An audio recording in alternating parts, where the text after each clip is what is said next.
And with Christian translations, as you know, if you've been listening to me, the problem is exponentially more difficult than just the problem of translation.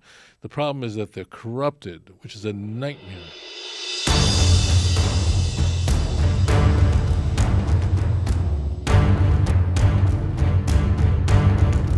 Caller, welcome to the show. Please tell us your name and where you're calling from. Jeff Cox from Ripley, Tennessee. Rabbi Tovia Singer, I would like to get a better understanding of the Bible, the Hebrew Bible. When you read in, like, your books are from the Hebrew Bible, the quotes, how is the Hebrew Bible that you're reading from preserved from the ones that got destroyed? In other words, I'm trying to figure out how the original Hebrew was kept.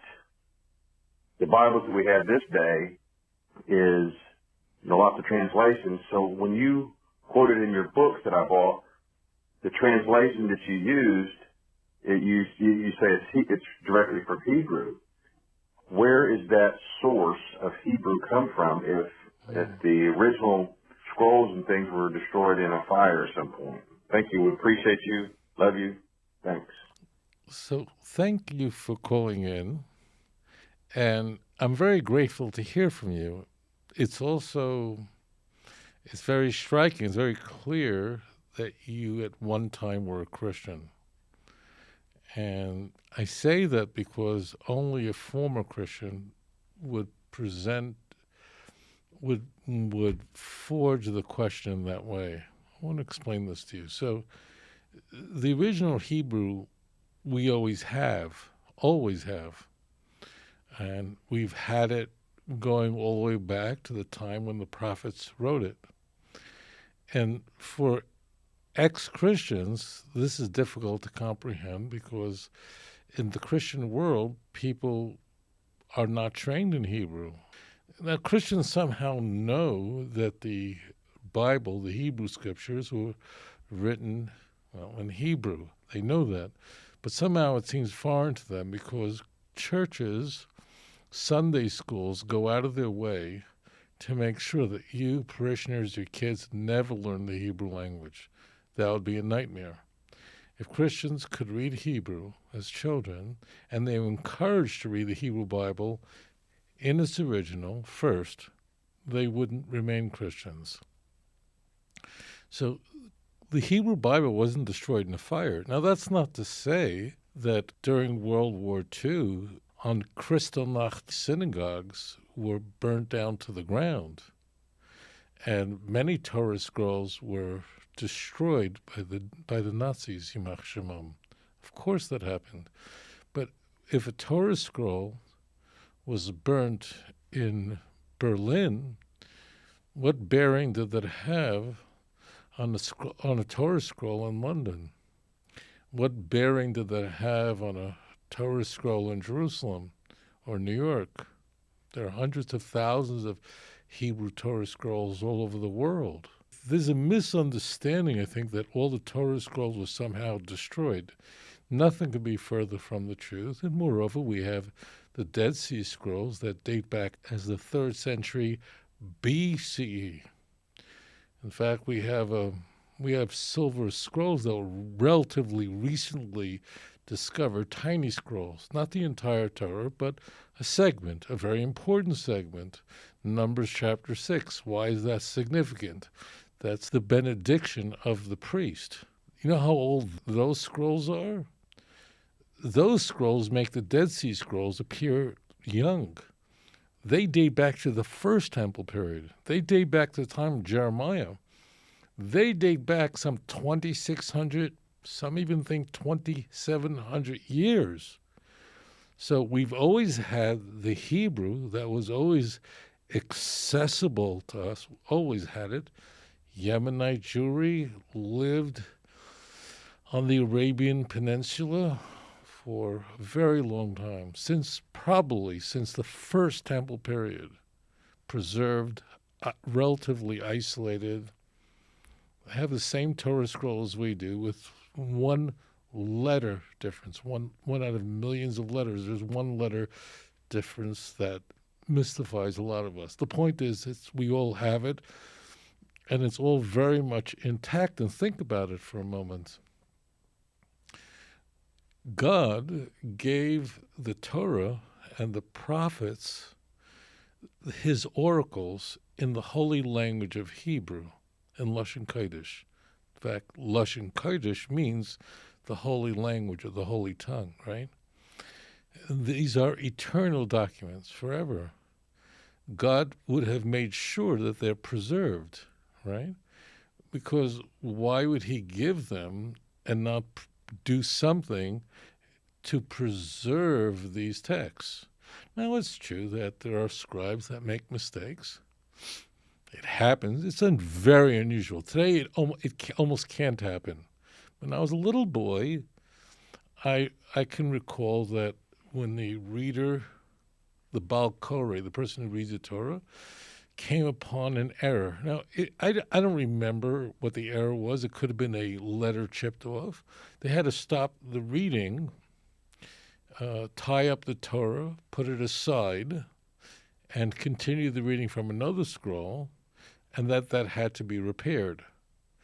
So it's not like in the Dead Sea Scrolls there aren't errors. People are writing in a desert, or there's a library of people writing under different conditions. People made mistakes, and in Qumran they had scribes that corrected those mistakes, and we can see that in the Dead Sea Scrolls. Of course, if I gave you a book to copy by hand, it's very likely you'd make a mistake. The reason that won't happen today is that when a Torah scroll is written, the Torah scrolls, they're handwritten. It's a very tedious role that a scribe has. The person who does it must be someone who fears God and be very knowledgeable. And it usually is let's just say, a year-long process to write a single Torah scroll. They cost roughly about $50,000. So they actually today scan a Torah scroll. Scribes scan them. There's a software that looks at it, so there really can't be a mistake any longer because it's all checked by computer, which eliminates any possibility of making a mistake. The Torah is very, very much preserved, very much preserved. And if someone makes a mistake, it happens. Those mistakes are corrected. One of the things I show in my book, Let's Get Biblical, Volume 2, is that we have manuscripts from basically almost 2,000 years old in Nachal Hever. Those are not the Qumran texts, but they're slightly later than Qumran between the two wars. That one of the scribes that wrote a text misspelt a lot of words. I'm not saying he's sloppy. He was writing in the middle of who knows what, who knows where, and he probably did a better job than I might do. But whatever it is, people made mistakes and then correct them. So we really, really have the Hebrew text very, very much intact. And now the other element to your question is one that I think I'm asked more frequently than the other, and that's about translations. So you have to get it out of your head that you can really translate Hebrew into English. Every translation is a commentary, and that's if your intentions are good and fine. If you could magically speak biblical Hebrew, understand biblical Hebrew, write biblical Hebrew, you were completely conversant in Hebrew, okay, and you knew how to translate, which is an art, that in itself. You would have to change what it says in order to make it readable, because Hebrew and English are not like Portuguese and Spanish and Italian.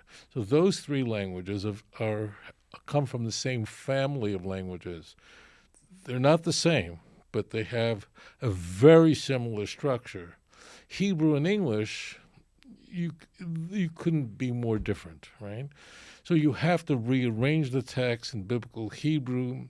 There are just many words that are implied that are not there. They're just implied. Some of the most common verbs in the English language don't exist in Hebrew, like the verb of being. That doesn't exist. So you have to put in words just to make it readable and rearrange it. So people make this mistake, and this is the most frequent question I'm asked. Which translation is most accurate, is most loyal to the original text? I get that question more frequently than any other. So as it turns out, every translation is a commentary.